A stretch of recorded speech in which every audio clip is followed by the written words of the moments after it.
Bienvenidos a esta nueva emisión del programa Memorias del Saber. Uno de los propósitos de la Corporación Universitaria Remington es estimular a los gestores exitosos de ideas, de empresas y de negocios, de modo que sirvan de ejemplo y de motivación a las generaciones futuras. En este espacio y durante una hora, el personaje invitado atenderá las inquietudes del orden profesional y empresarial que les serán presentados por la doctora Patricia Vázquez Posada, asesora de la Rectoría, y el doctor Pedro Juan González Carvajal, rector.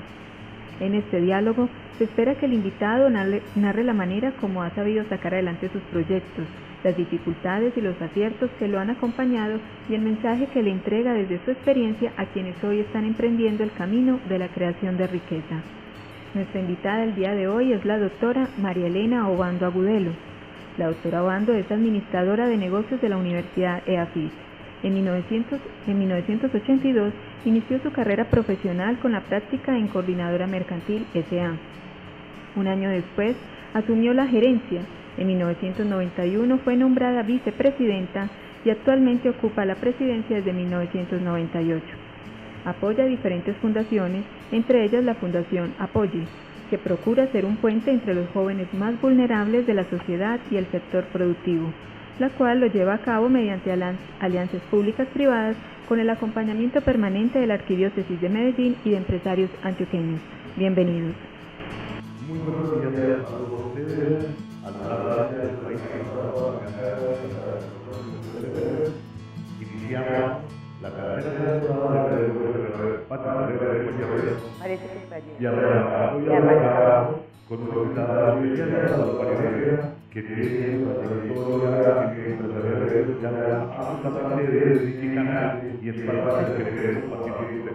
Bienvenidos. Muchísimas gracias, espero que todo lo que pueda contarles aquí pues sirva de inspiración y de motivación para todos estos muchachos que empiezan su vida y quieren salir adelante.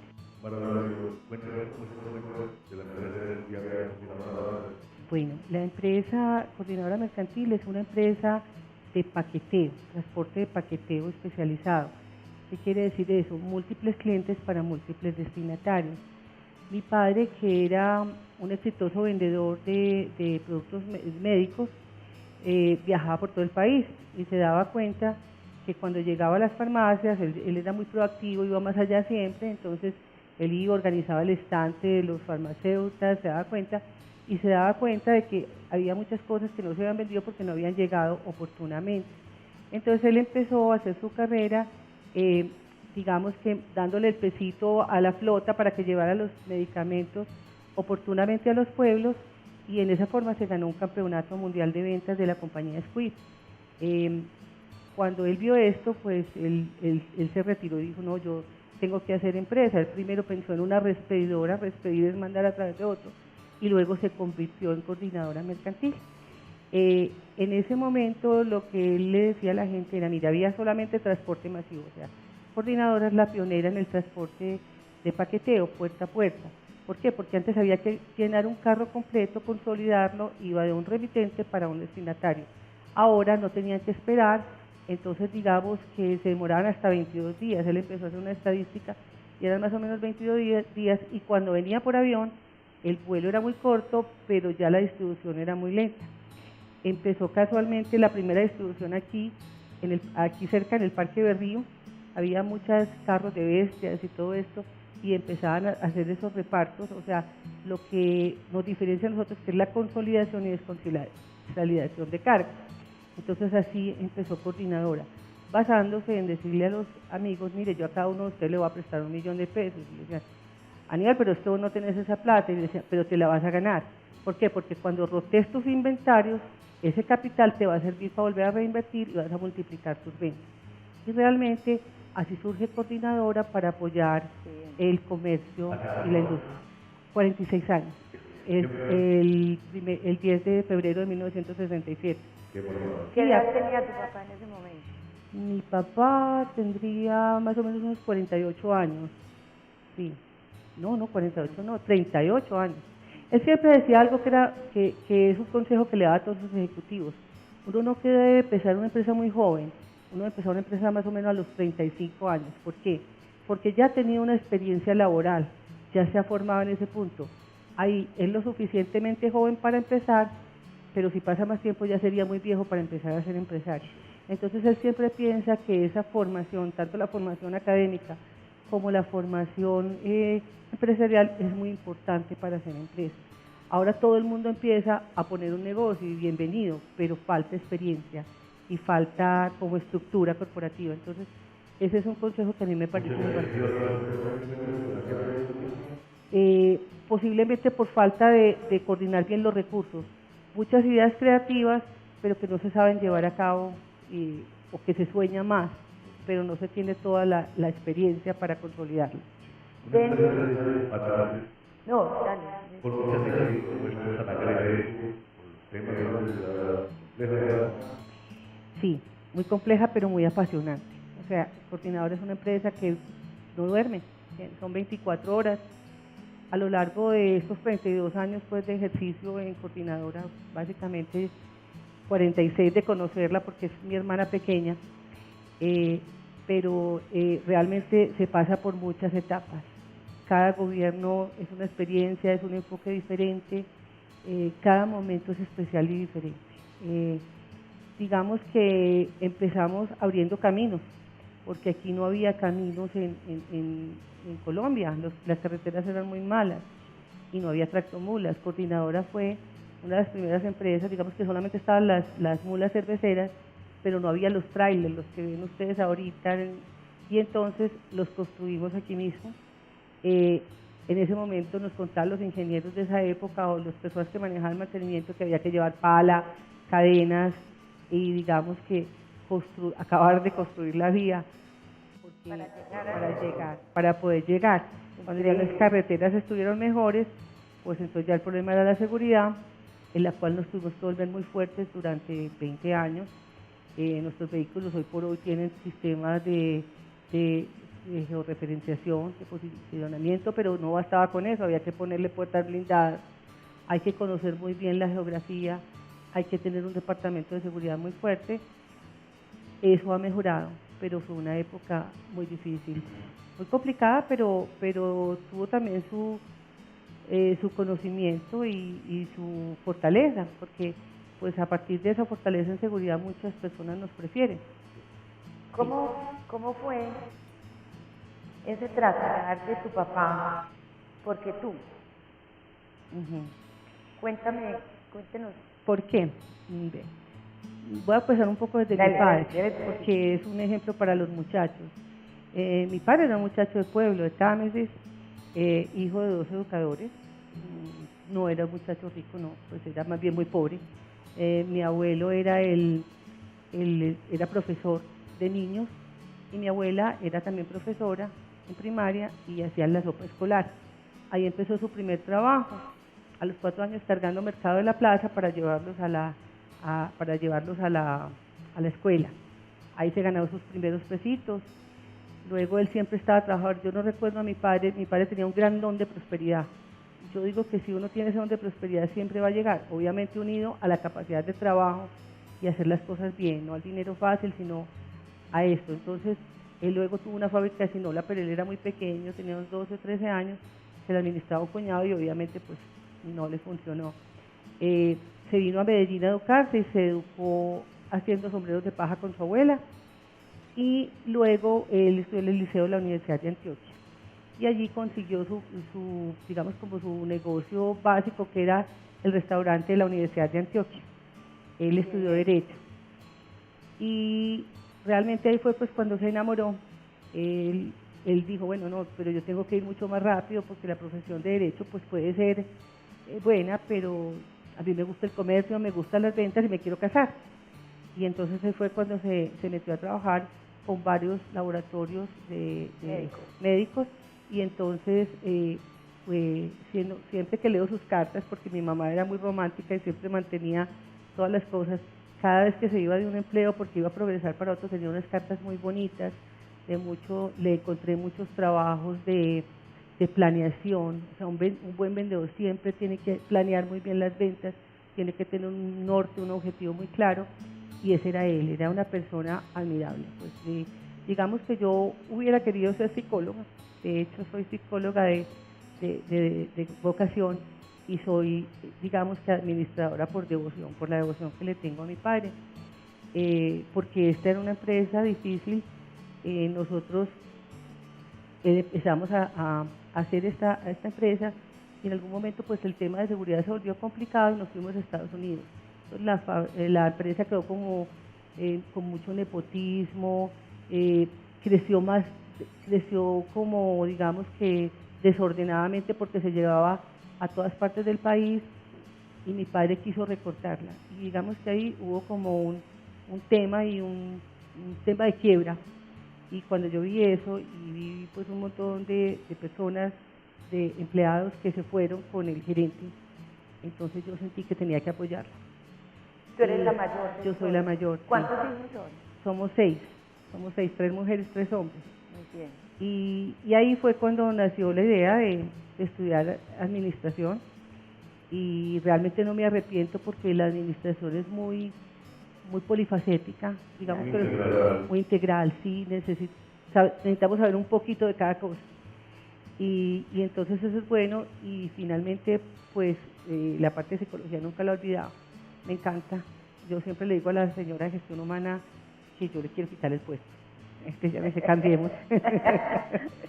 Entonces, pobrecita, todos los días amanece con el susto. Imagínese, pero me gusta mucho, yo creo que el éxito de manejar una empresa es estar cercana a su gente, es que su gente sepa y entienda cuál es el valor de su trabajo, cualquiera que sea, porque realmente, como dice coordinadora es una empresa que coordina de principio a fin, así la puso mi padre, coordinadora mercantil, entonces obviamente todos tenemos una misión y cuando la gente entiende el porqué de su trabajo, por qué es importante para el otro, entonces siente una motivación especial. O sea, no es lo mismo llegar a trabajar, ¿sabes? Yo, por decir cualquier cosa, pego botones todo el día, pero ¿por qué? Porque vas a hacer una camisa, porque alguien se la va a poner. Pues, por todo eso, entonces digamos que en coordinadora todos los oficios son importantes, porque somos una cadena articulada. Sí, es una marca sonora increíble. Nosotros desde que hicimos el primer comercial siempre empezábamos con el sonido de las trompetas y teníamos como el tema de que el nombre nuestro era muy largo, coordinadora mercantil. Entonces nosotros empezamos a simplificar el nombre, mucha gente sabe que somos coordinadora mercantil, pues nos pusimos coordinadora, quitamos un montón de elementos en el logo y dijimos, bueno, listo, una marca sonora y de ahí salió el pitico. Ese pitico ha sido de alto reconocimiento, nos hemos ganado varios premios con él. Pues yo creo que hoy todo Colombia lo conoce. Sí. Ya todo el mundo sabe. Sí, cuando suena, a mí me da pena porque a veces cuando suena mi teléfono, entonces todo el mundo sabe que ahí está coordinadora. Porque lo tenemos también en los celulares. ¿Sí? Sí, claro. Qué bien.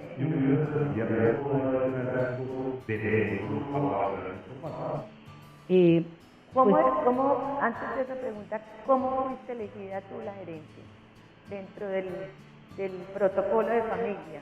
¿Cómo fue? Eso, digamos que la gente hace protocolo cuando no se entiende muy bien. Cuando se entiende muy bien, el protocolo se forma solo. Digamos que nosotros nunca hemos necesitado ninguna persona para que venga a hacernos una asesoría de cómo manejar las cosas, porque la gran riqueza de nosotros es nuestra familia. O sea, mi padre siempre nos tuvo primero a nosotros en cuenta. Mi padre podía estar en una junta donde fuera, si se le caía una tractomula por un barranco, eso te preguntaba, ¿el conductor está bien? Pero si se caía uno de nosotros, él se levantaba de la junta, ahí estaba descompuesto. O sea que nosotros siempre sentimos que fuimos más importantes para mi padre que cualquier negocio. Y el valor de la familia. El valor de la familia fue muy importante, entonces nosotros no tenemos ningún problema. Realmente yo creo que no fue elegida, fue muy simpático, porque yo estaba en la universidad, creo que esto lo conté en una entrevista de perfiles, yo estaba en la universidad, iba a hacer mi práctica, entonces yo obviamente dije, no, pues yo quiero salir a probarme en otra parte, pues porque es que pues voy a llegar allá y ¿qué? Voy a llegar pues con todo hecho, ¿cierto? Entonces mi padre dijo, no, pues yo no sé si usted irá a trabajar aquí, pero yo ya contraté a sus 2 amigas. Nosotros éramos 3 compañeras que estudiábamos juntas, y le dije, ¿cómo así? Me dijo, sí, usted verá si viene. Cuando llegué allá me dijo, ¿usted es la gerente? Yo le dije, no, yo no soy la gerente, yo me voy para operaciones, yo quiero conocer el corazón de la empresa, yo me iba a Blue Jeans, todo. Me dijo, bueno, entonces usted tiene el mismo uniforme que los muchachos. Le digo, sí, yo voy a aprender el corazón de esto, entonces yo no voy a ser gerente. Entonces me dijo, bueno, entonces aquí no hay gerente, y mandó el gerente para Bogotá, y lo dejó, y dijo, esta compañía pues la manejo yo. Mi padre era muy líder y muy en ventas, pero no le gustaba tanto la administración, él tenía 3 o 4 principios básicos y sabía para dónde iba. Y entonces dejó la empresa sin gerente, o sea que me puso el reto. Entonces realmente quien me eligió gerente fue mi padre. En esa época, siendo yo la mayor, tenía 22 años. O sea, pero ¿cómo voy a ser gerente a los 22 años sin haberme graduado? Entonces yo le dije, bueno, yo te acepto el segundo semestre, me quedé trabajando, estudiando, te acepto ser subgerente. Y claro, pues como todo, a mí se me apretaba el corazón, me daba susto, me van a preguntar.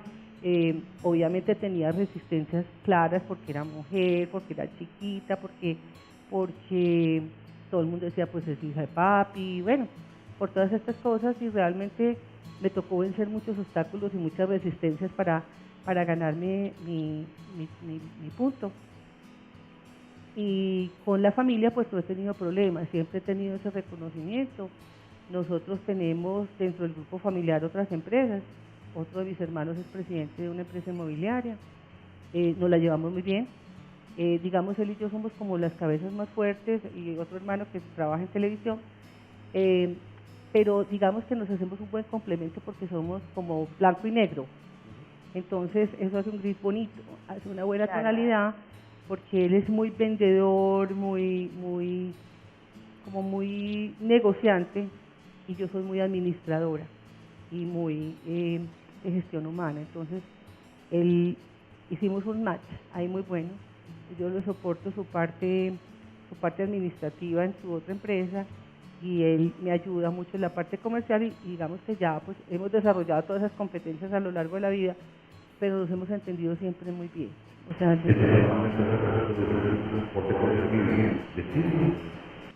no, yo creo que pues más que todo como se miden todas las empresas en términos de utilidades y rentabilidad, ¿cierto? Pero digamos que casi todas las empresas tenemos más o menos la misma cobertura, podemos estar yendo más o menos a unos 70 poblaciones en forma directa y a 1.200 poblaciones en Colombia pues a través de expedidores que básicamente también juntan la carga de varias compañías de transporte.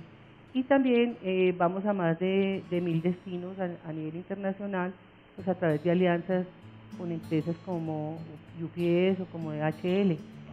Entonces, pues se mide, yo creo que una empresa siempre se tiene que medir en términos de su productividad y de la satisfacción que le da a los clientes. El cumplimiento, pero yo diría que más allá que el cumplimiento es la satisfacción, porque para mí cumplir es una palabra como relativa. ¿Cierto? Yo te cumplí ya, hasta aquí, punto, no, hay que ir más allá. ¿Cómo llega en el día de esta todas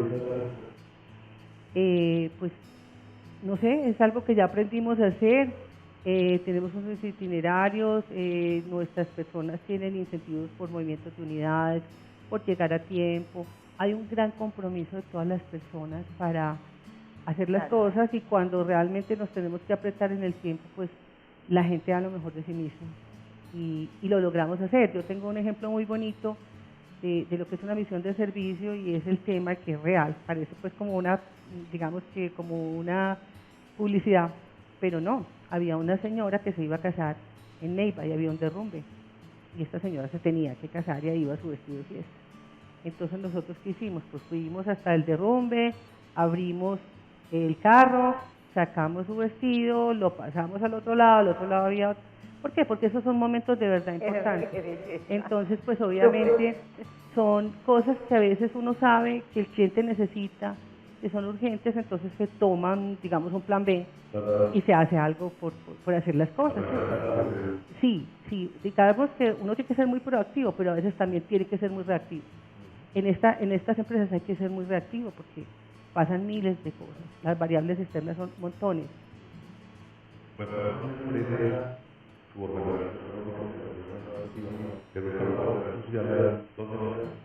Esta vocación social nace desde mi padre y mi madre.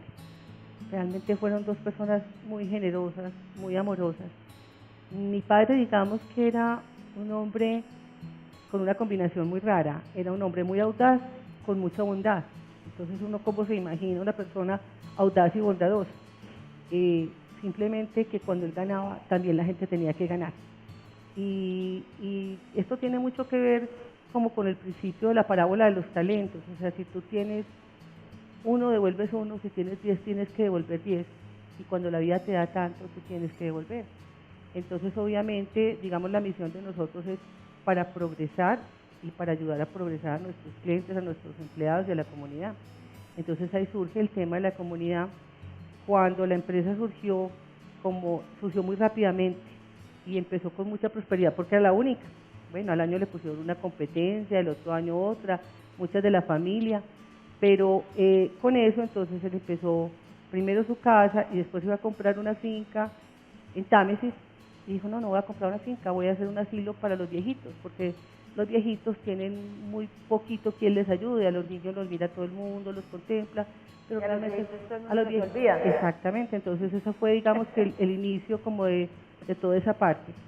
Y ya de ahí, pues empezaron a hacer diferentes obras, pero digamos que ellos mismos, cada uno iba consiguiendo cosas y aportando, pero ellos siempre nos decían, cuando nosotros nos vamos a morir, ustedes deben continuar con esta misión.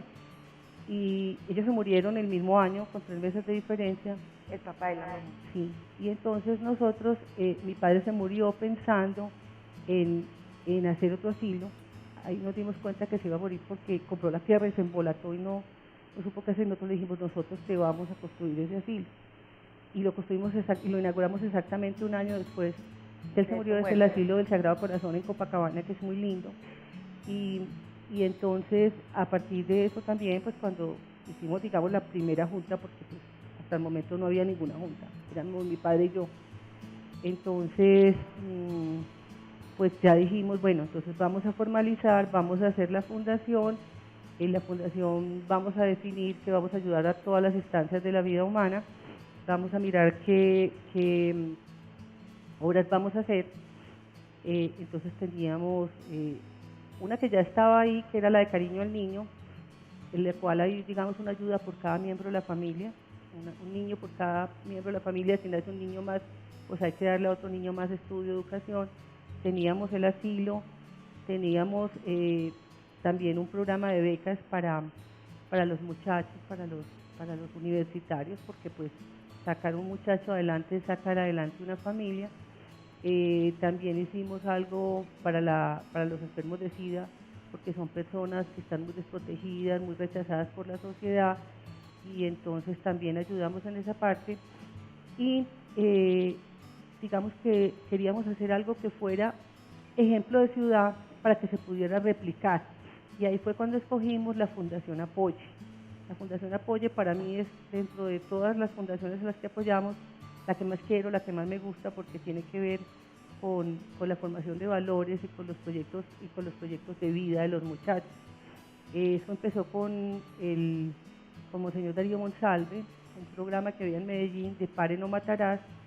Era, digamos, rescatar a los muchachos que estaban como acuérdense en cómo era Medellín en esa época, pues que era casi que los muchachos estaban como en una frontera entre el bien y el mal, diría yo, sí, de que o me formo en valores, o me formo técnicamente, o consigo trabajo, me voy con el dinero fácil para el otro lado, exactamente, a matar, o muchas veces se los llevaban, los reclutaban y se los llevaban. Vimos así también unos ejemplos de una niña del aseo de la oficina, y entonces ahí nos surgió que teníamos que hacer algo, y con Monseñor Darío empezamos entonces a apoyar este tema de los muchachos, en principio para que ellos hicieran unidades productivas, pero la verdad es que, como les decía ahora, la gente muy joven no siempre está preparada para ser empresario de una vez. Hay que agotar una cantidad de instancias, hay que tener una formación, una disciplina.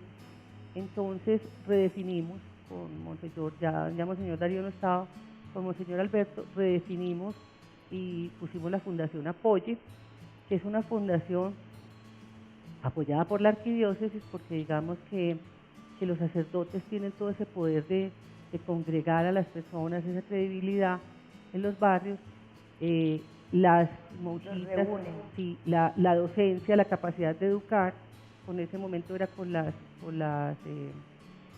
hermanitas de la presentación, hicimos un programa académico, hoy por hoy ya no están, ya son profesores, y los empresarios que somos los que sabemos manejar los proyectos y la plata, porque la plata se tiene que multiplicar, o sea, entonces si el curita decía, vea, es que esta señora necesita huevos para comer, pues le traigo un montón de huevos, porque más bien no le regalo unas gallinas para que ponga a producir, para empezar, porque a la gente hay que enseñarles a producir. Si tú realmente quieres hacer una ayuda, ayúdale a alguien a que sea autosuficiente por ti mismo. Exactamente. Sí, ese es un mensaje es demasiado muy importante el tema de poder ser autónomo y poder valer por sí mismo, porque eso también le da a uno autoestima y le da ganas de vivir y de progresar.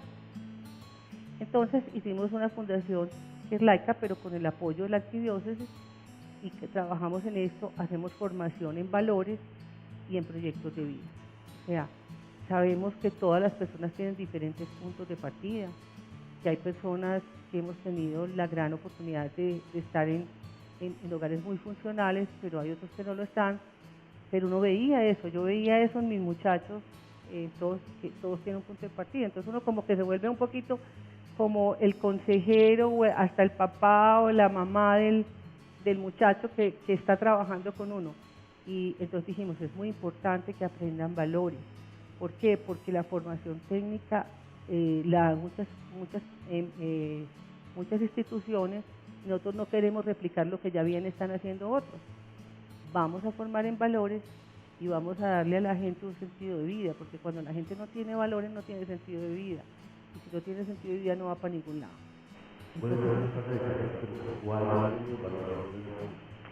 A ver, hay un valor que para mí es muy importante, el agradecimiento. El agradecimiento a Dios, sea cual fuera el credo que cada uno procese. El agradecimiento a las personas, a los empleados, a los jefes, a todos. El agradecimiento es un valor fundamental. El respeto. Digamos que nosotros tenemos ya como un poquito saliendo como las vivencias de mi padre, principios éticos y valores corporativos. ¿Cierto? Y dentro de esos principios entonces está el respeto por la dignidad humana. O sea, cuando uno trabaja en una empresa, uno tiene que saber transmitirle a la persona cuando la persona comete un error, pero el error es sobre un hecho, no es sobre la persona misma. O sea, uno siempre tiene que darle la dignidad a la persona. Incluso hasta cuando una persona te está diciendo una mentira, cuando tú ya sabes y la persona ya sabe que te está diciendo una mentira, déjala que tenga un rotico para salirse. Yo me acuerdo, y cuento mucho este cuento, porque cuando yo era chiquita vivía en una casa en Calasanz, y las casas en Calasanz tenían muchos patios, entonces tenían ratones. Y cuando un gato acorralaba a un ratón contra la pared, el ratón se enfurecía. Es lo mismo que nos pasa a los seres humanos. Si nos sentimos atacados, pues no reflexionamos como tenemos que reflexionar, sino que nos enfurecemos porque lo tomamos a título personal. A mí hay un libro que me gusta mucho que se llama Los Cuatro Acuerdos. Es un libro de sabiduría tolteca y son cosas muy importantes. Es decir, lo primero es que, bueno, esto pues siendo a lo del respeto por la dignidad humana, ¿cierto? Lo primero, no tomes nada a título personal. Después, no juzgues. Haz siempre lo mejor que puedas. Bueno, no me acuerdo cuál es el otro en este momento. Yo creo que por aquí hay alguien que sabe cómo es el otro. Pero no tomes nada a título personal. Es eso, o sea, mire, cuando uno está trabajando en una empresa, uno como tal es una persona y lo deben respetar como persona. Igual uno debe respetar a su compañero. Pero los hechos empresariales son empresariales y cuando uno hace un llamado de atención, pues ese llamado de atención es una invitación a mejorar, pero lo tienes que saber decir. Igual, es como cuando tú tienes que despedir a alguien, cuando tú dijiste, te dio una oportunidad, te dio otra oportunidad, las personas no se despiden, las personas se salen solas, ¿cierto? Entonces, tú tienes que calificar a esa persona, porque yo siempre digo que no hay personas que hacen mal las cosas, sino que están mal ubicadas. O sea, si yo soy bueno para esto, para eso es que soy bueno, pero puede que si a mí me ponen a ser contadora, yo soy una pésima contadora. Entonces, tanto las empresas tienen que saber dónde ubicar a su gente, como la gente muchas veces saber dónde ubicarse. Y muchas veces una persona se queda en un oficio toda la vida porque no ve otras oportunidades. También uno debe hacer su propio ciclo de reflexión y también debe generar sus propias crisis, de decir, ya no estoy aquí confortable, me voy a otro lado, voy a ensayar otras cosas. Entonces ese tema del respeto por la dignidad humana pues es un valor también fundamental. Otro valor fundamental es la ética. Yo les pongo mucho este ejemplo a los muchachos porque es que dicen, no, es que yo no hablo de mi compañero, si mi compañero hace mal, yo tengo que ser solidario con él y tal. La ética es muy importante porque la ética tiene que superar incluso las amistades o los compromisos. Si yo veo que alguien está haciendo algo bien, primero que todo lo tengo que decir a él, pero segundo que todo no lo puedo apolitar, ¿cierto? Entonces hay momentos muy fuertes donde los muchachos se ven mucho, o todas las personas se ven en un problema de esos. Por ejemplo, si un compañero saquea o se lleva una caja, no, eso es, la ética es a toda prueba, es ser fiel con los propios principios que uno tenga. Otro valor de nosotros es la solidaridad.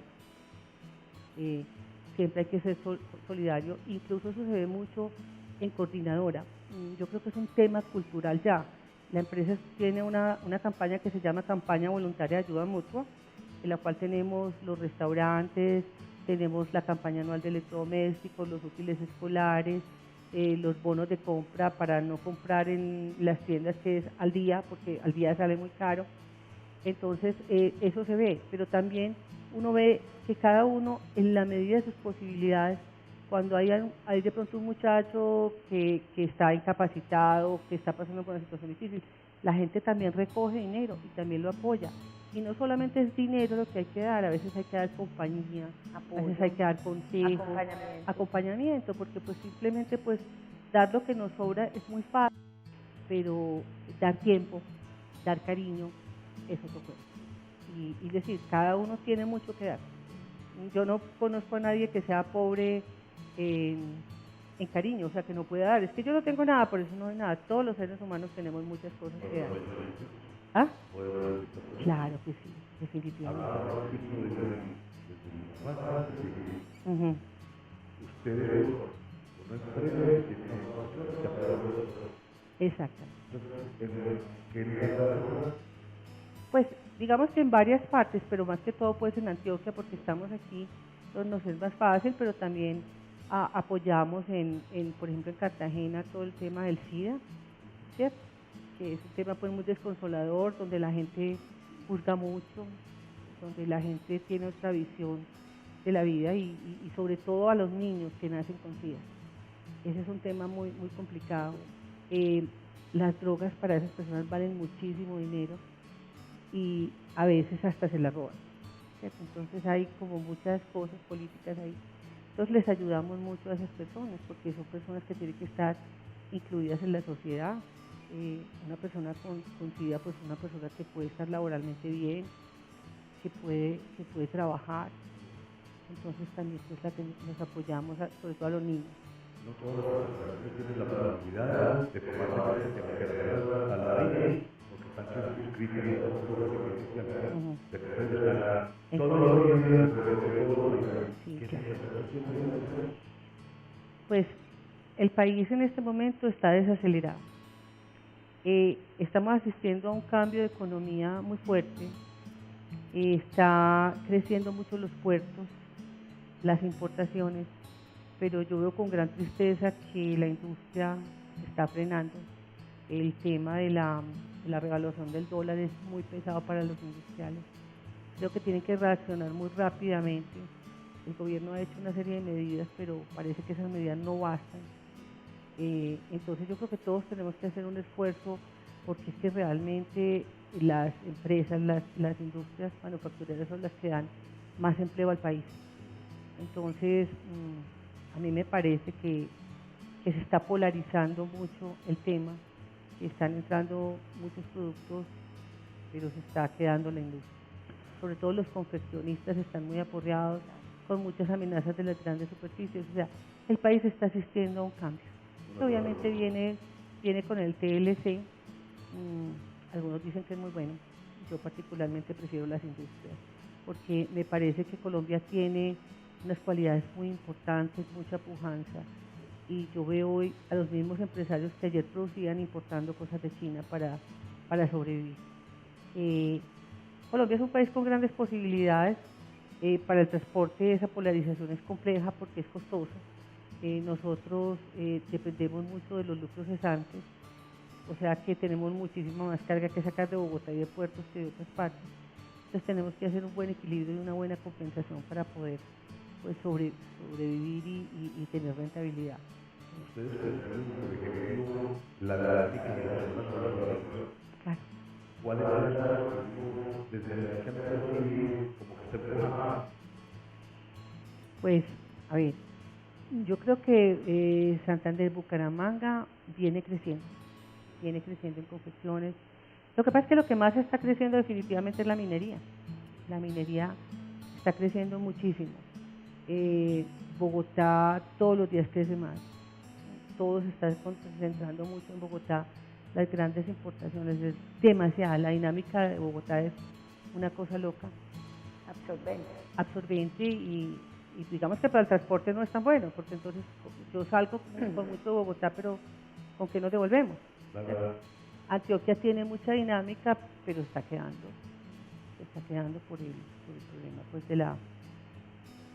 digamos de la gente que está como temerosa de invertir. El comercio está creciendo muchísimo. Los electrodomésticos son una cosa loca. Los electrodomésticos es lo que más crece, o sea, aquí hay una inundación de electrodomésticos. Y la construcción está reactivando. A eso le está apostando el país. Sí, es una de las locomotores. Pues es donde está el plan choque. Sí, porque pues de reactivación de empleo. Sí, ojalá, porque realmente sí veo que hay muchas empresas pues, que están en este momento contraídas y que están pues, sacando gente. ¿Y cuál Cartagena se mueve muy bien, pero Buenaventura es una locura. Lo que pasa es que son diferentes. O sea, Buenaventura es más un puerto de materias primas o de productos del Asia. Cartagena se mueve con muy buena dinámica, es un puerto muy organizado. Yo creo que ambos se están moviendo. Barranquilla se mueve muy poquito. Y Santa Marta trabaja mucho el granel, pero Barranquilla está muy parado. Que es el cuento que en Barranquilla se están gestando mucha actividad económica. Parece que hay mucha industria, pero todavía, sobre todo industria química, pues o sea, hacen mucha importación de químicos desde Barranquilla. Dicen que se está gestando una gran industrialización, pero la verdad es que yo todavía no la veo. De pronto puede ser más materia prima, nosotros somos más productos terminados. Allí hay empresas grandes como Canon, pero Bridgestone Firestone, pues no es una empresa, pero importa mucho desde allí. Hay unas pocas empresas, no son muchas, lo que pasa es que está creciendo, pero yo diría que ha sido más dinámica Bucaramanga. ¿Y los pues ustedes ya saben cómo está Venezuela, pues muy mal. Yo nunca he querido entrar a Venezuela. Incluso el día que la Junta dijo entramos a Venezuela, yo dije pues cambiemos de presidente porque yo no me voy a suicidar con esto, no voy a ver. La verdad es que no me equivoqué. El tema de transporte en Venezuela, la inseguridad es muy grande. Obviamente la inseguridad jurídica también es muy grande y lo estamos viendo, pues es decir, las empresas colombianas como el Éxito perdieron allá en cualquier momento pues todo. Y mire, y en Venezuela el problema que hay, nosotros nos poníamos a hacer las cuentas entre lo que paga Colombia a una persona y lo que paga en Venezuela, es muy similar, pero es por diferentes motivos. Yo diría que Venezuela era un camino abonado porque la gente no tenía mucha protección social, no tenía muchas prestaciones, entonces obviamente se acostumbró más a tener un salario bajito a que le dieran el resto. Entonces uno en Venezuela se tiene que quedar toda la vida con un empleado, sea bueno o malo. No, es muy difícil despedir a un empleado. Entonces la gente no se esfuerza, la gente de Venezuela no es esforzada, como somos todos los colombianos. Entonces es muy difícil la mano de obra en Venezuela. Y las carreteras son muy inseguras, es una tristeza porque Venezuela pone las carreteras que tiene, pone ese petróleo tan barato. Tanta caja. Más, muchos de los clientes nuestros decían, yo me voy a Venezuela, así corre el riesgo, porque me estoy ganando 4 veces más lo que me ganaba en Colombia y por mucho tiempo estuvieron ahí. Y hay algunos que todavía están, pero la verdad es que Venezuela está ya muy opacado. Entonces, ¿cuál es el otro país? Yo diría que pues Ecuador todavía no le veo mucha dinámica. Ecuador tiene muchas flores, es un gran exportador de flores, pero nosotros no tenemos mucho tema. Creo que Perú es un país que lo está haciendo muy bien, que está desarrollando mucho. ¿Ustedes llegan a Perú? No, nosotros no llegamos a Perú. Nosotros sí llegamos a Perú, pero a través de una alianza con UPS. Sí tenemos es un casillero postal en Miami, y todo lo otro lo hacemos a través de alianzas, ¿cierto? Con DHL o con UPS. Pero realmente esos mercados son muy pequeños. Sí. Los mercados internacionales todavía son muy pequeños, en courier son muy pequeños. Pues ya en cantidades grandes, pues puede haber para Centroamérica y esto, pero los courier no. Los courier es un negocio chiquitico. Aquí se habla de las autopistas de la prosperidad y está radicada en Antioquia. ¿Eso cómo se ve? Pues no sabemos, con cierto escepticismo, aunque uno ve que se están haciendo algunas obras, el país se está desatrasando, pero la problemática del transporte pues es muy grande, porque la verdad es que los transportadores hemos puesto muchísimo dinero, digamos que hasta muchos impuestos en chatarrización, pagamos sobre tasa de combustible, pagamos sobre tasa de peaje para esto, y eso nunca se ha visto. Entonces yo sí soy muy crítica, porque realmente el sector de transporte no tenía un COMPES, y si no tenía un COMPES no le asignaban presupuesto, y en este momento la plata que se recogió para la chatarrización se quedó en el Ministerio de Hacienda, y esa plata es de los transportadores para hacer cosas, para chatarrizar los vehículos viejos. Por lo menos, si no hacen vías, por lo menos que los vehículos no se varen, porque cuando se vara un carro en la mitad de la línea, paraliza medio país, ¿cierto? Entonces creo que va a haber un desatraso en las obras, porque es prioritario, pues el gobierno se tiene que poner al día, porque es un compromiso con el TLC. Entonces uno sí ve que están haciendo cosas, pero no sabe cuántas van a hacer. Vamos a ver si esta ministra por lo menos impulsa esa parte. Existe la sensación en términos logísticos de que hay cierta rivalidad entre el transporte de carga y los ferrocarriles. ¿Eso es así? Yo creería que no.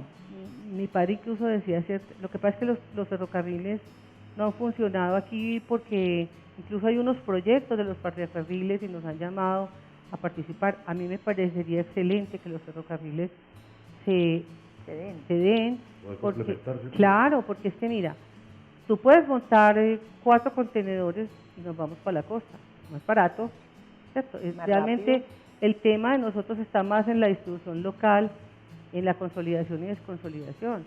Entonces, si algo se puede hacer más barato, ¿por qué no se hace?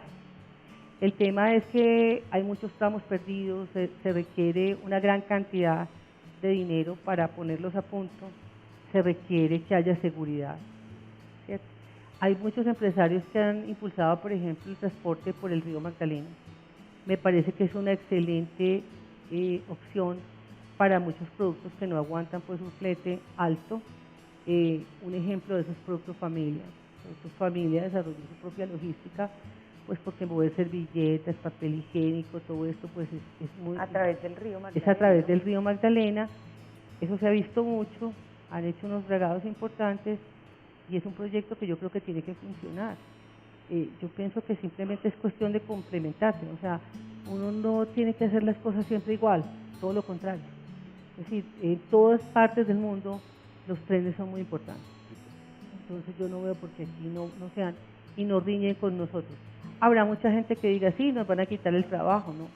Yo digo que simplemente es que hay que mirar, hay que buscar otra manera de hacer las cosas y no hay problema. Muy bien. Uno diría que un país como estos, bien situado, con un montón de mares, océanos, debería tener un ejercicio de desarrollo de la logística muy intenso. Sí se ve. Si hay profesionales para eso. Yo creo que sí hay. El problema más no es la logística, sino la infraestructura. Todo el mundo habla de que, bueno, es que no tenemos carreteras, pero ese no es el único problema que hay. Los problemas de movilidad de la ciudad hacen que la logística sea muy difícil. No hay dónde parquear los carros para entregar. los almacenes o las grandes superficies te dan turnos y entonces vos estás esperando ineficientemente con un vehículo parado porque la gente no tiene muelles. Entonces, digamos que todas esas ineficiencias se trasladan a nosotros. Pero entonces la gente siempre dice, no, es que aquí no hay carreteras. Digo, pero si hubiera mejor forma de entregar en la ciudad, pues eso se podría compensar. Se mitiga, ¿no? Claro, es decir, en la logística en Colombia hay que ser muy creativos. Es de rebusque, ¿sí? De recursión. De recursividad. Recursivos. Y es que yo pienso que el que no es recursivo no va para ningún lado. Y los colombianos somos muy recursivos. ¿La Pues, empresa piensa en ser recursiva a través de la logística o son ustedes los que piensan? Pues digamos que siempre hay que ser recursivos y ser productivos. Y al decir ser productivos, pues que es una de nuestras, obviamente de nuestros objetivos, el de cualquier empresa, es optimizar los recursos al máximo. Entonces obviamente se trabaja mucho por eso, a pesar de todas las variables externas que hay. Nos ayudamos mucho con la tecnología. La tecnología es nuestro gran aliado, porque nosotros no somos solamente una empresa de transporte, nosotros somos una empresa de información, nosotros somos una empresa que puede hacer mucho más cosas, ¿cierto? Entonces, la tecnología nos ayuda mucho en todos los temas de procesamiento rápido en las terminales para poder suplir esos tiempos muertos que tenemos en esperas en muelles, en esperas en carretera. Es decir, este país con más infraestructura, no solamente en las carreteras, sino en las terminales o en las instalaciones de los remitentes y destinatarios, sería una fantasía. Si uno hace si uno tiene los recursos que hay en Estados Unidos, pues estaría ganando en otro mundo, en Disneylandia. Sí, eso sería muy bueno. Se dice que manejar el gremio de los conductores es muy complejo. No, yo pienso que los conductores sí tienen que tener un trabajo, digamos un tratamiento especial, porque ellos son personas muy solas. O sea, cuando uno tiene que trabajar 12 horas en carretera, sin hablar con nadie, obviamente hablan pues con los radiocomunicadores, hablan entre ellos, pero ellos siempre exigen, o no exigen, sino que piden que uno converse con ellos, que hable con ellos, contarles qué está pasando. Entonces te demanda como atención. Ellos dicen, a pesar de que tienen sus jefes, doctora, háganos una reunioncita, venga, entonces hacemos reuniones con ellos, siempre se quieren sentir incluidos porque ellos trabajan muy solos, ¿cierto? Pero no, nosotros tenemos en Coordinadora una cosa muy buena que es una gran escuela de conductores. Nosotros mismos vamos haciendo nuestros conductores y nosotros no traemos conductores de la calle para carretera. Nosotros los formamos, hacemos una escuela, los muchachos empiezan a hacer carrera con el NKR3, que es un vehículo pequeño, luego va con uno de 10 toneladas, algunos salen por esos mismos camiones a ruta doméstica, entonces es otro tema. Luego los metemos al patio, y tenemos patio 1 y patio 2, patio 1 es el que va moviendo la mula dentro de la terminal, el patio 2 puede salir acompañado, tenemos instructores acompañado a carretera, y de ahí pasan a conductores de ruta nacional. Entonces realmente hay una gran escuela y a nosotros nos gusta porque ese conductor de carretera de hoy fue ayer el muchacho que si este no llegó a tiempo perjudicó a todo el resto, porque esto es un engranaje, si tú no llegas a tiempo pues todos los muchachos tienen que trabajar más. Entonces y a su vez los conductores han pasado por la operación, para que entiendan el inicio de un proceso hasta donde termina. Exactamente. Los cuidados que hay que tener, las fases que hay que cumplir hasta su entrega final. Y hay varios canales de ascenso. Hay otros, por ejemplo, que son primeros ayudantes, que son buenos, que se destacan, y nosotros siempre queremos que la gente sea muy comercial, porque finalmente de cara al cliente los que están son ellos. Entonces también hay una escuela de ventas para los muchachos operativos, son buenísimos, empiezan como líderes de una base es un punto de acopio, en una ciudad, un sitio chiquito, de ahí pasan a impulsadores de zona, o sea que recorren toda la zona, visitando a los clientes, haciendo barridos, luego pasan a promotores de fletes de contado y de ahí pasan a comerciales, a corporativos. Entonces procuramos tener también alternativas para la gente. Obviamente pues como en todas partes pues los cargos son menos a nivel administrativo que esto, pero finalmente lo que tratamos es de que cada persona crezca dentro de su oficio. Incluso cuando los muchachos entran, como ellos ganan por incentivo, pues hay unas rutas que son mejores que otras. ¿Cuál es la peor ruta? Yo no sé. Ir a Leticia. Pues. No, yo no hablo de esa ruta, sino de las rutas locales. O sea, pero la mejor ruta depende. Pues, o sea, la más cortica es de Medellín a Pereira. ¿Sí? Pero te tienes que decir para qué. Si tú le preguntas a un conductor, ¿para dónde ganan más? Pues para la costa. ¿Sí? Entonces eso depende mucho de si es la más cómoda, si es la más rentable, si es la menos peligrosa. ¿Y a Urabá? A Urabá no vamos directamente. Tenemos proyectos de ir más adelante, pues porque con el grupo empresarial también se está construyendo, nosotros construimos también centros comerciales, entonces también estamos pensando. Lo que pasa es que se necesita un volumen para ir a Urabá. Ahí estamos pensando cómo seguir impulsando las ciudades intermedias. ¿No hay volumen de carga para llevar a Urabá? No hay mucho volumen de carga y el retorno es prácticamente cero. O sea que los costos son muy grandes y tú no tienes volumen.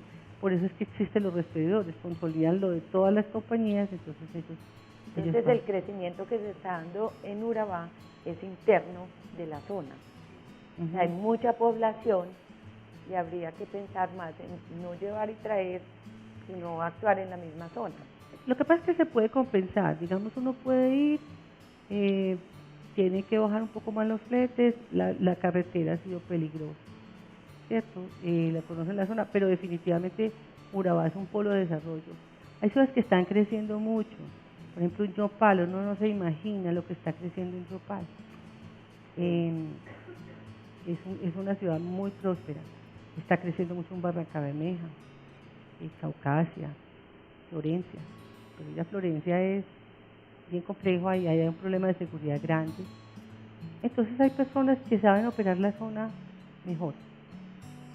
Entonces, ¿alguna zona demanda más atención que otra en lo social para ustedes? Pues yo creo que para nosotros todas son iguales. O sea, si tenemos empleados en 13 poblaciones, pues obviamente para nosotros es igual un empleado que otro en ese tema. Obviamente, ya desde el punto de vista de lo social con los empleados, todas son iguales.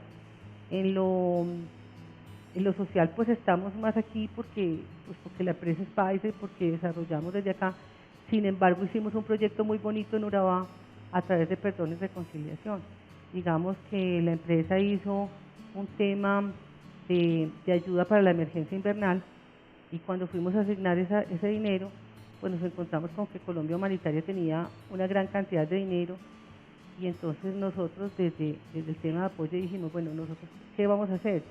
Ayudemos entonces con este dinero cada coordinadora y nos asociamos con Colombia Humanitaria y mientras ellos hacen la reconstrucción de la vivienda, nosotros ayudamos en la reconstrucción de la vida, ¿cierto? Entonces digamos que nos fuimos a los albergues, censamos la gente, hicimos un proyecto muy lindo en Urabá, hasta de la olla comunitaria, usted puede poner un plátano, usted esto, bueno, vamos a cocinar juntos, tenemos una gran cocina, vamos a agrupar la gente por habilidades y se formaron unas unidades productivas y Colombia Humanitaria reconoció apoyo y esto pues se los puede contar algún día Carlos Botero, que me están pidiendo alguna referencia de alguien, es el director de apoyo, para que les cuente esa experiencia de Urabá tan linda, porque realmente cuando está la emergencia invernal, la gente siente que perdió su casa, pero también perdió su vida.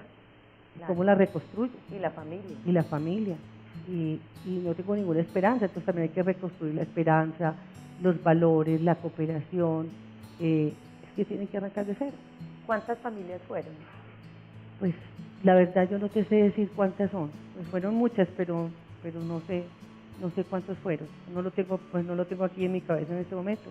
Tenemos un folletico que nos regalaron, un gran reconocimiento que nos hicieron, y es lo que hacemos todos los días, o sea, multiplicar, enseñarle a la gente a manejar esos valores, a manejar el empresarismo, a conectar a los muchachos que salen de la academia con los empresarios a través de los valores, de los proyectos de vida, a enseñarles cómo ascender en una organización, ¿cierto? Porque cuando uno empieza su vida laboral, pues uno empieza muy tímido, pero los empresarios vamos viendo los valores de la gente, vamos viendo cuáles son las personas que van más allá, vamos viendo quiénes son proactivos, quienes entienden la necesidad de servicio a los otros compañeros para que todo salga bien. Entonces eso es lo que nosotros queremos hacer en Apoyo todos los días, buscarle a la gente para que la gente vaya progresando, porque esa ha sido una filosofía de nosotros. Yo me acuerdo del primer eslogan de coordinadores que tenía mi papá, que decía: servimos para progresar, progresamos para servir. Sí. Y el servicio es una cualidad que debería tener todas las personas, todos los seres humanos. Yo siempre pienso que cuando la gente tiene voluntad de servicio, siempre puede dar mucho y le llega más. Y siempre le llega, porque es un don de prosperidad, ¿cierto? Si uno piensa con pobreza, gana con pobreza. Si uno piensa que siempre las cosas le van a salir bien, que siempre va a haber... yo tengo una amiga que se rebusca el día, cada día, siempre dice: y Dios me da, y Dios me da, y nunca le falta, no tiene un trabajo estable, pero nunca le falta. Y eso es lo que realmente uno tiene que pensar, que el universo y que Dios son muy prósperos, y que si uno confía y que uno hace que las cosas pasen. Y uno empuja el destino. No, exactamente, es que no hay gente con suerte, hay gente que planea y que hace las cosas bien y que trabaja para que las cosas le pasen. Yo me acuerdo mucho, no sé si ustedes han visto esa propaganda de Colcafé, que a mí me encantaba. Era un señor tirando una bolita de papel a la basurera esperando para que le dieran un trabajo. Decía: si cae en la cesta, me llaman enseguida. Si cae en la cesta, me emplean. Y empezaba a hacer una cantidad de posibilidades. Cuando dijo, nunca le caía adentro, dijo que se paró y echó la bolita ahí. ¿Por qué? Porque es que es uno el motor de su propia vida. Nadie más puede hacerlo, ¿cierto? Entonces, ahora se habla mucho de innovación. Innovación y creatividad son dos cosas parecidas pero no iguales. Tú puedes tener muchas ideas, soñar mucho, tener grandes ideas, pero si no haces que esas ideas se realicen, no hay innovación. Y no te sirve para nada ser creativo, para nada, ¿cierto? Entonces, eso es un tema muy importante y muy tener la capacidad de arriesgarse para poder expresar la creatividad, y al usted empezar a ser creativo, tiene que empezar a innovar para lograr lo que quiso crear. Exacto, es para realizar. Exactamente. El mensaje. Sí, si uno le fuera a dar como consejos a los muchachos en ese aspecto, lo primero es que la educación es muy importante, la estructura académica es muy importante. Lo segundo, que cuando salgan a trabajar, ojalá trabajen y estudien al mismo tiempo. Yo tuve ese privilegio, es duro, pero siempre pregúntele a la gente que quién tiene tiempo, siempre tiene tiempo el que más trabajo tiene, claro, porque se sabe organizar. Entonces, también el trabajar, estudiar, aprender a desaprender cuando toca, porque las cosas siempre se tienen que hacer de una manera diferente. Entonces, cuando uno llega y es muy teórico, las cosas no le funcionan, entonces tiene que desaprender para ser práctico, y luego retoma todos esos elementos de la académica y le sirven un montón. O sea, yo nunca pensé, había una profesora que decía, las matemáticas son cultura general, y entonces había un compañero que decía, sí, qué maravilla, entonces nos vamos para una fiesta y decimos, ¿y qué opinas del teorema de Pitágoras? ¿Y qué opinas del álgebra Baldor? Y entonces sí, muy bonito. Resulta que cuando uno está en la empresa y está desarrollando un problema, uno siempre está despejando incógnitas. Y te ayuda cantidades el álgebra lineal, por ejemplo, es una maravilla. Y uno cuando está en la academia, uno no entiende eso que es. ¿Eso cómo se aplica? ¿Cierto? Yo no voy a ser ingeniero, entonces yo no necesito estudiar eso. Sí. Es lo que normalmente se dice. Exacto, pero hay tantas cosas, porque es que la vida, el universo son métricas, son matemáticas, la música es matemáticas, todo tiene una medida. Entonces, cuando uno aprende las cosas con sentido, como cuando te das cuenta que aprendiste a hablar inglés, cuando entendés el significado de las cosas y no las tenés que traducir. Cuando uno entiende para qué son las cosas, siempre las cosas son útiles. Si uno no entiende... ¿Queda descontextualizado? No, total. O sea, uno se tiene que aprender los principios de las cosas, los conceptos, lo básico. Y ojalá no sean muchos para que no se enreden. O sea, mientras más práctico sea la persona, mejor le va en la vida, ¿cierto? Porque digamos que en este momento el más veloz es el que más gana, Entonces usted no puede sacar un producto perfecto, usted saca el producto y por el camino lo pule, porque si se queda pensando en ser perfeccionista no llega a ningún punto. Se queda puliendo el verso. Exactamente, entonces uno sabe que tiene que tener la estructura, tiene que tener el norte, tiene que tener un riesgo calculado, tomar riesgos, pero saber que si esto no sale por aquí, tiene que tener un plan B, y que no Tomar todo riesgos. lo que a uno, para uno es una pérdida hoy, no puede ser una ganancia mañana. Para uno la vida es un proceso y nunca sabe cuándo le va a dar punto. Por eso no siempre, hay cosas que hay que hacerlas muy rápido y hay otras cosas que hay que hacerlas paso a paso, midiendo y esperando a ver qué resultado da. María Elena, Patricia, el tiempo se nos fue volando. Nos fue. Qué cosa maravillosa. Ah, bueno, qué rico. Al Qué principio maravilla. dijimos, es una horita y eso es un segundo. Sí, Ujú. una última reflexión para nuestros muchachos. Ujú. A lo largo y ancho del país, Una reflexión para los muchachos. Preocúpese mucho por su ser, por sus valores. Los empresarios miramos mucho esos valores. Si ustedes no tienen un punto de referencia, busquen un punto de referencia. Quieran mucho lo que hagan. Trabajen con pasión. Trabajen con pasión y con compromiso. No es lo mismo hacer algo porque a uno le toca, hacer algo porque uno siente pasión y porque quiere lo que hace. doctora María Elena, mil gracias por acompañarnos. Bueno. Patri, excelente invitada. Muchas gracias, Muchas María gracias. Elena. Qué Nos rico haberte nutrió tenido de por cosas aquí. muy ricas. Esperamos entonces que toda nuestra comunidad académica en esta tercera temporada de Memorias del Saber pues nos acompañe y siga aprovechando estas experiencias. Muchas gracias.